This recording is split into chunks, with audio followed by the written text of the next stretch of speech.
আসসালামু আলাইকুম ওয়া রাহমাতুল্লাহি ওয়া বারাকাতুহু। আলহামদুলিল্লাহি রাব্বিল আলামিন। আসসালাতু ওয়াসসালামু আলা সাইয়্যিদিল মুরসালিন ওয়া আলা আলিহি ওয়া সাহবিহি আজমাইন। সম্মানিত বন্ধুরা, আজকে আসুন আমরা শুনবো এক ব্যক্তির কথা, যার উদ্ধত আচরণ সম্পর্কে আমরা জানবো এবং তার পরিণতি কি হয়েছিল আমরা শুনবো। ওই ব্যক্তি সবসময় মানুষের সাথে হাসি ঠাট্টা করতো।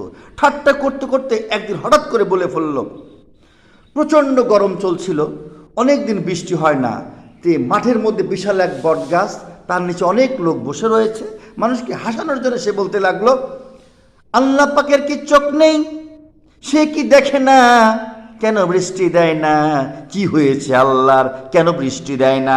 এ সমস্ত বাজে বাজে কথা বলে মানুষকে শোনাচ্ছিল। মানুষ হেসে লুটপাট হয়ে যাচ্ছিল।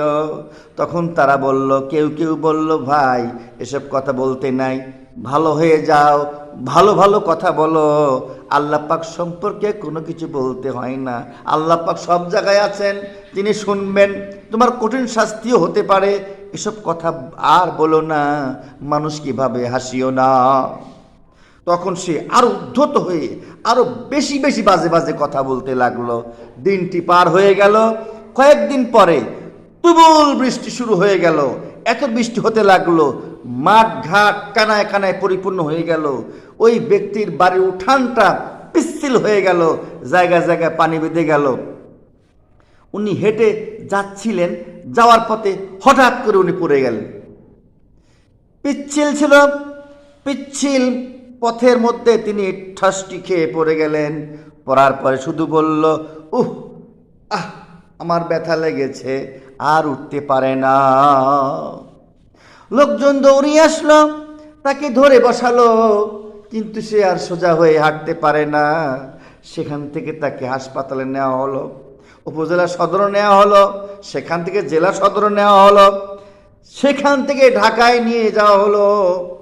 তবুও কিছুতেই কিছু হয় না। কিছুদিন চিকিৎসা করার পরে ডাক্তাররা তাকে বাড়িতে রিটার্ন দিয়ে দিলেন। বললেন, যান, এই অসুখ আমরা সারাতে পারবো না, এই মেডিসিন আমাদের কাছে নাই, আমরা এর চিকিৎসা করতে পারবো না, আমরা ব্যর্থ হয়ে গেছি, আপনি বাড়িতে একে নিয়ে যান, নিয়ে যা ভালো মন্দ খাবারের ব্যবস্থা আপনারা করে দেন। সেই লোকটা ওই যে বিছানায় পড়লো, আর উঠতে পারলো না। কয়েক মাস ব্যথায় কাতরাতে কাতরাতে, চিৎকার করতে করতে, কান্নাকাটি করতে করতে শেষে সেই ব্যক্তির মৃত্যু হয়ে গেল।